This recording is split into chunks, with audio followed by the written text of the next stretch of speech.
Hey everybody, this is Jason McGrath. I'm an attorney with McGrath and Spielberger.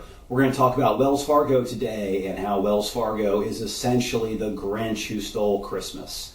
Some people might immediately understand the parallel, some might not. By the way, other nominations and runners-up for the comparison included Darth Vader and Gollum from Lord of the Rings, as well as a few other creatures and various nefarious characters. But we went ahead and thought the Grinch was actually the most appropriate.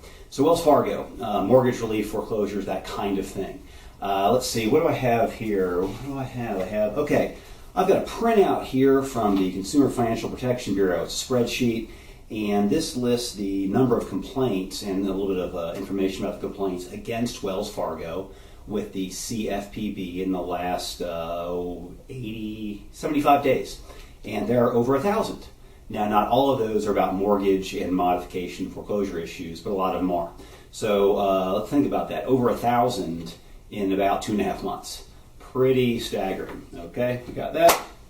What else do we have here? Well, let's see. U.S. attorney files mortgage fraud lawsuit against Wells Fargo, hundreds of millions of dollars, fraudulent loans. Okay. Wells Fargo faces lawsuit over reverse mortgage policies. So whether it's a forward mortgage, a reverse mortgage, an upside-down mortgage, a left or right, up and down, north-south mortgage, fraud problems, etc., etc. Bloomberg, Wells Fargo loses bid to block FHA mortgage fraud suit. And so that's going on now. The part I like perhaps the most, a quote from Wells Fargo, "We are disappointed, blah, blah, blah. We look forward to presenting our case in support of our long-standing record of responsible lending." So some Christmas humor there for you, long-standing record of responsible lending, despite all evidence to the contrary. And it's interesting, we're going to talk about evidence and kind of ignoring that in a minute. But so I got to thinking about it, and then we have this article about Wells Fargo foreclosure manual under fire. And it turns out that there's this, allegedly, this manual that Wells Fargo has internally that sort of tells its folks how to get around some of the legal requirements to prove up mortgages and default on mortgages in order to be able to foreclose. And so going along with our Grinch theme here, what I did, I was sort of looking through it, and if you look, and okay, Dr. Seuss, we all know the Grinch, I think. But then I found something curious.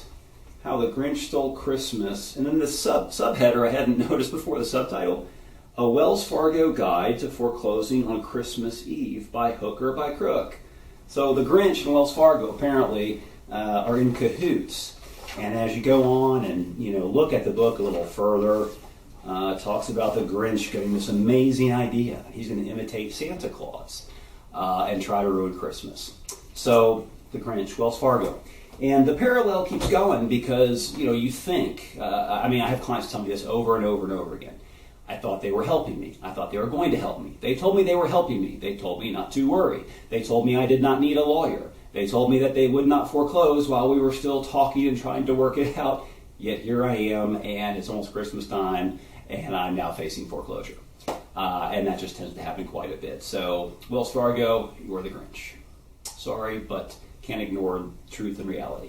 So let's talk a little about specifics though. We have a case right now with Wells Fargo, and what we do is if we're getting the runaround even worse than usual, we'll go ahead and file a complaint sometimes with the Consumer Financial Protection Bureau, a federal agency.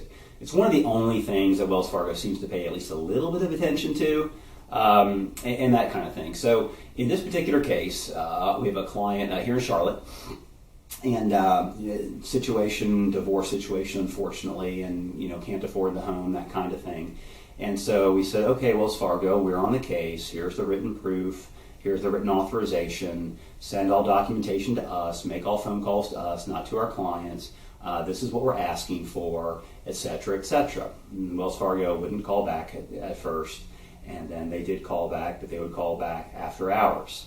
So, we're a law firm, and sometimes we work late, but the phones usually get turned off 5:30, 6 o'clock, and we get these voicemails once in a blue moon, not very often on this case. They wouldn't call us back often, but they call us back at 6:30, 7 o'clock at night. And then they'd say, we couldn't get in touch with you. And we'd call back, and we couldn't get anybody on the phone who actually knew about the case. So, okay, you're really trying to call us back after hours intentionally. Like every time they call back, it was after hours. Gee, what do you think? You think it's intentional or not? Come on. They also told us that they could not change their system to route communications to us, that they didn't have the ability to change their system and all communications had to go to our client, despite the fact that she's represented by an attorney and you're threatening to foreclose on her.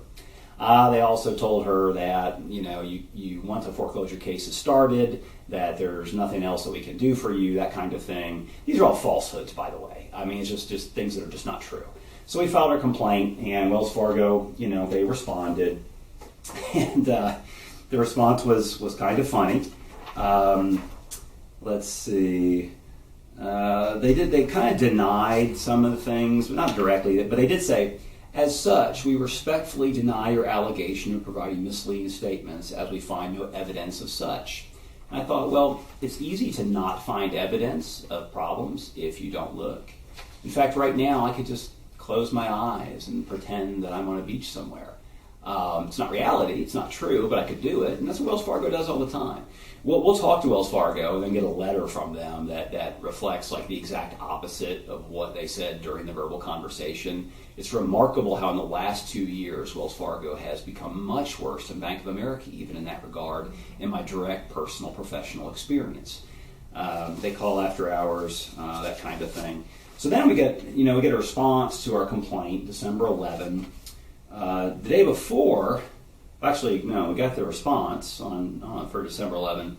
December 10 letter that got to us later, it says, after initially asking to be considered for assistance, you withdrew your request. Completely false, not true.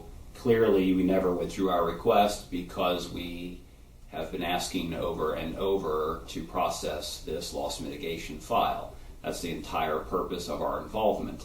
So this is just a lie. Okay, so then the next day, 3 days in a row, the letters are dated 3 days in a row. We're writing to confirm your request for a short sale of the property. Wrong. Didn't ask for a short sale. Don't want a short sale. I mean, it's just bizarre. And then the woman from Wells Fargo, whose name is on this ridiculous, untrue response to the Consumer Financial Protection Bureau complaint, and I won't bother to rip this one up, but we got something else from her just today that's addressed to somebody who's not our client, and it's a case we have nothing to do with. So this is confidential information that was sent to us by Wells Fargo, the same woman's name on the letter, and we're going to go ahead and ethically we're supposed to do certain things here, so we'll let Wells Fargo know, hey, by the way, you're sending stuff to us, it's not ours. But anyhow, so Wells Fargo's the Grinch, you can't trust it. It will still steal Christmas, if you let it.